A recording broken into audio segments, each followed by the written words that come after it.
Estudiaremos los músculos que movilizan la articulación de la rodilla. Y como lo hacemos habitualmente en los videos de miología, vamos a recordar algunos principios básicos y elementales que nos van a permitir entender el movimiento humano. En primer lugar, debemos tener claro de que para que una articulación se movilice es necesario que un músculo pase por sobre ella. Que todo músculo, cuando se contrae de manera heterométrica concéntrica, se acorta, disminuyendo su longitud. Y al hacerlo va a aproximar sus puntos de origen al de inserción. Un principio que por básico, por elemental, no debe ser dejado de tener en cuenta por los estudiantes que recién comienzan el estudio de la anatomía funcional, es el hecho de que ningún músculo es antagonista de sí mismo. Con esto queremos expresar que si un músculo flexiona una articulación, el mismo músculo no la va a extender, debido a que ningún músculo aleja los puntos de origen e inserción. Como se ha dicho, cuando el músculo se contrae, se acorta y al acortarse aproxima puntos de origen e inserción. A manera de ejemplo, consideramos a un movimiento de flexión en el cual el movimiento opuesto, es decir, el de extensión, va a estar a cargo de otro músculo con función antagónica al que realizó la flexión. Y otro de los principios que hay que considerar cuando se hace análisis de las acciones musculares o análisis de movimiento es si esa acción muscular que estamos analizando vence a una carga, como en el caso de una contracción heterométrica concéntrica, o si el movimiento que estamos interpretando es determinado por la fuerza de la gravedad, como por ejemplo una contracción heterométrica excéntrica ante la cual en la cual el músculo se opone a la fuerza de la gravedad, pero la carga es mayor que la acción muscular. Antes de comenzar con el estudio de los músculos que movilizan la articulación de la rodilla, recordemos que esta articulación pertenece al grupo de las diartrosis, en tanto que permite amplios movimientos. También es importante considerar que en términos anatómicos, en términos estructurales, la rodilla es una articulación condílea debido a que sus superficies articulares, tanto las cóncavas, que son las cavidades glenoideas, como las convexas, que son los cóndilos, tienen forma elipsoidal. Y esta articulación de la rodilla es una articulación biaxial, es decir, que presenta movimiento en dos ejes del espacio.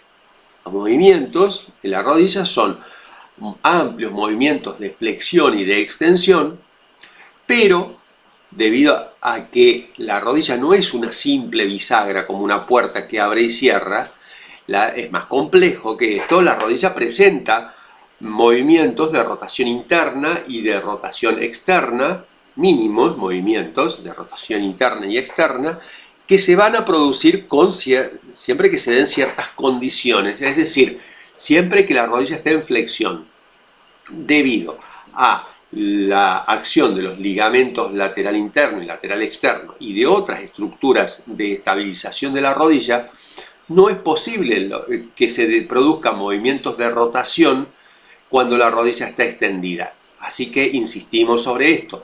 La rotación interna y externa de la rodilla son mínimas y se producen solo en flexión. Vamos a ver ahora los músculos extensores de la rodilla, que en realidad es un solo músculo. Esto es importante también porque hay mucha confusión a la hora de expresar. No son sí, hay un cuádriceps derecho y un cuádriceps izquierdo. Un cuádriceps del muslo derecho, cuádriceps del muslo izquierdo. Pero el músculo es uno solo, es un cuádriceps, como está resaltado en la imagen. Es decir, que es un solo músculo con 4 vientres, bastos o cabezas. Recordemos lo que ya mencionábamos en otro video que era el de músculos de la cadera. Recordemos esas definiciones. Un bíceps es un músculo que presenta dos orígenes diferentes desde donde nacen dos vientres musculares, también llamados bastos o cabezas, que confluyen en un tendón común de inserción que se va a vincular con el hueso en un punto de inserción donde se va a anclar ese tendón común. De una manera similar se llama tríceps a esos músculos que tienen tres orígenes diferentes, tres bastos o cabezas que confluyen en un tendón común de inserción que se inserta en un mismo punto de inserción ósea. Y finalmente un cuádriceps, que es lo que vamos a estudiar ahora de manera inmediata, es un músculo que tiene cuatro orígenes diferentes, de donde nacen cuatro vientres musculares que confluyen en un tendón común de inserción que se insertan en un punto de inserción ósea, en un mismo punto. Y estos elementos son los que vamos a encontrar en este primer músculo que vamos a estudiar, que es el músculo cuádriceps. Entonces, a ver, integrando lo que venimos a decir, ¿qué vamos a encontrar? Vamos a encontrar un músculo que tiene una inserción común, o sea que cada vez que hablemos de la inserción de los cuatro bastos va a ser siempre la misma inserción, y vamos a encontrar un origen propio para los cuatro bastos. Comenzamos con el basto medio o crural, que es el más profundo de las cuatro vertientes que tiene este músculo cuádriceps. Cuando decimos que es el más profundo, decimos que está inmediatamente adosado a la cara anterior de la diáfisis del fémur. El origen de este basto medio o crural son los 2/3 superiores de la cara anterior de la diáfisis femoral. La inserción, por su parte, que es lo que decíamos, la inserción de los cuatro bastos siempre va a ser la misma, por definición de cuádriceps, es la tuberosidad anterior de la tibia.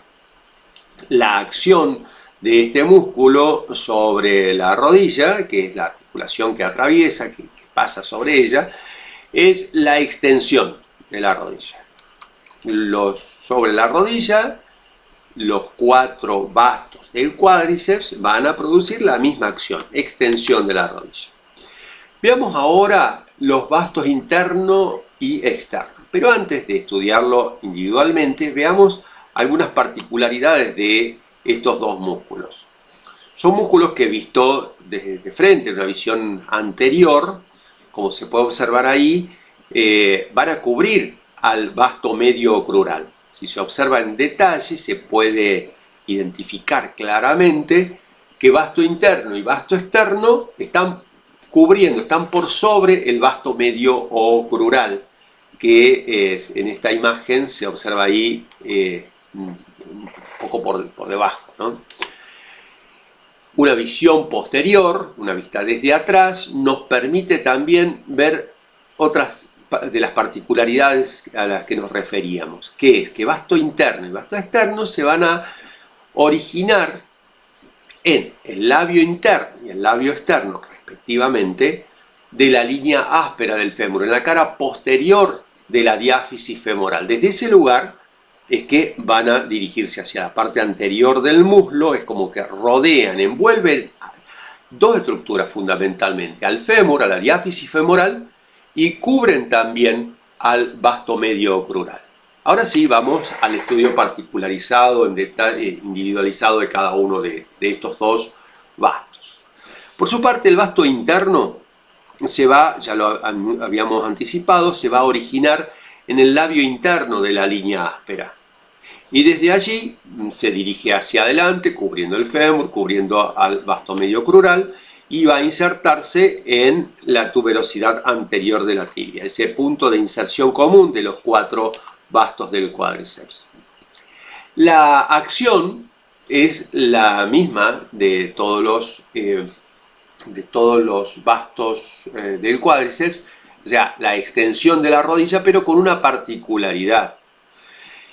Y aquí tenemos que recordar uno de los principios que enunciábamos al comienzo de este video, que es que cuando un músculo se contrae Se acorta y al hacerlo aproxima punto de origen e inserción.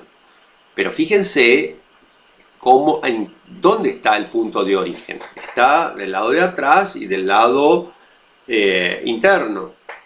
Es decir, que cuando se contraiga y aproxime punto de origen e inserción, va a tender a aproximarlos y alinearlos, a ponerlos en la misma línea, en la menor distancia posible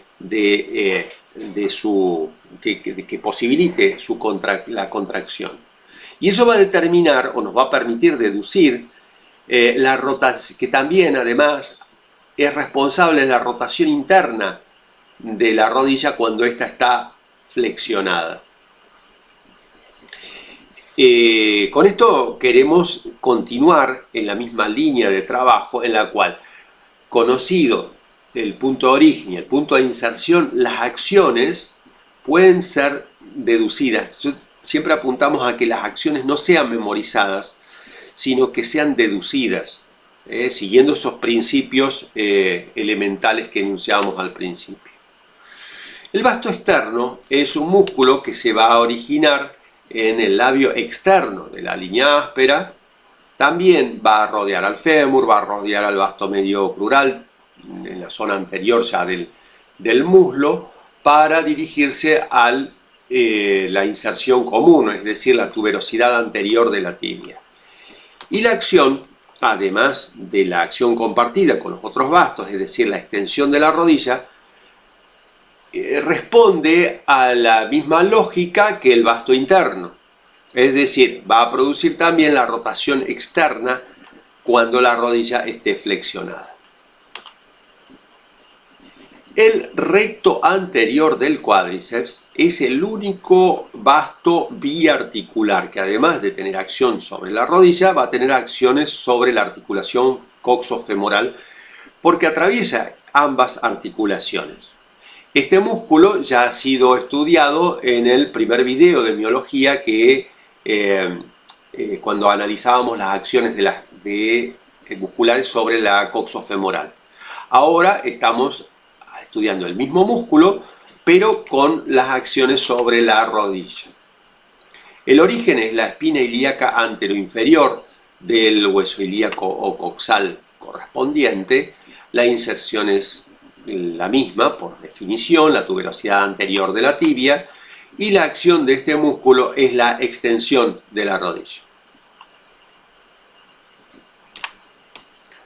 Los músculos flexores de la rodilla, o sea, los antagonistas del cuádriceps. Estos van a ser el semitendinoso y el semimembranoso, ambos isquiotibiales, a los que se suma el bíceps crural, que es isquioperoneo. Estos tres músculos en conjunto van a formar el grupo de los isquiosurales o isquiocrurales, que también ya fueron estudiados cuando analizábamos los músculos que movilizan la articulación coxofemoral. A estos tres, al grupo de los isquiocrurales, en la acción sobre la rodilla vamos a estudiar también al popliteo y a los gastrocnemios o gemelos, que también tienen una acción colaboradora, sinérgica en la flexión de la rodilla. Comencemos por el semitendinoso. Este semitendinoso se va a originar en el isquión y desde ahí se va a dirigir hacia la tibia, hacia este lugar importante de inserción que es la pata de ganso. Pata de ganso, que reitero lo que hemos expresado en los otros videos, es una zona de inserción muy importante donde confluyen músculos de la parte posterior del muslo, que es el caso del semitendinoso, de la parte medial del músculo, que sería el recto interno de los aductores, y el sartorio, que se ubica en la parte anterior del muslo. Y la inserción de esos tres músculos son inserciones individuales, ¿sí?, que llegan a la pata de ganso. La acción de este músculo sobre la rodilla es la de flexión, pero como ya se ha sido mencionado, al ser un músculo biarticular, las acciones sobre la articulación coxofemoral se pueden analizar en el video respectivo. El otro isquiotibial que mencionábamos es el semimembranoso.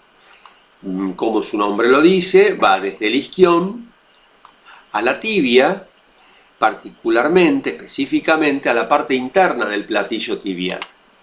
La acción que va a desarrollar sobre la rodilla es la de flexión.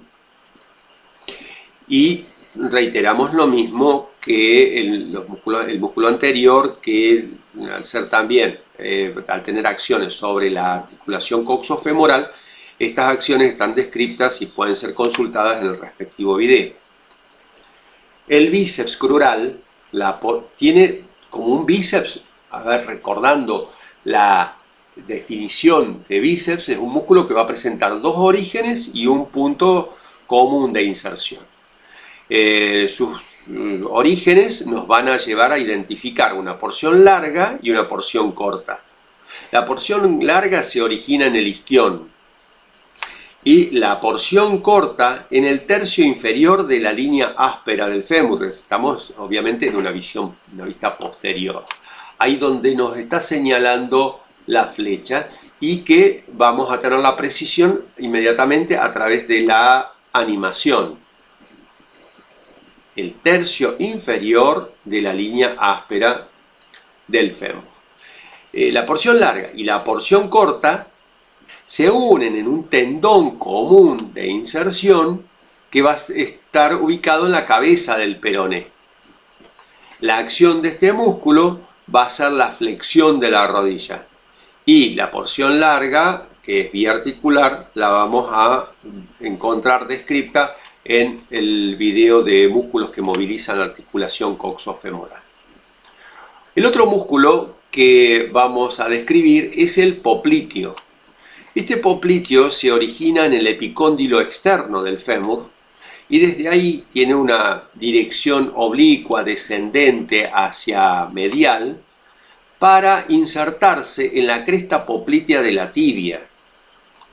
La acción de este músculo es la flexión de la rodilla, pero como puede deducirse de los principios básicos que enunciábamos al principio de este trabajo, al aproximar punto de origen e inserción, es lógico inferir que además de la flexión de la rodilla produzca una rotación interna de la pierna, como está descrito ahí en la imagen siguiente, la imagen que se encuentra en el ángulo inferior derecho.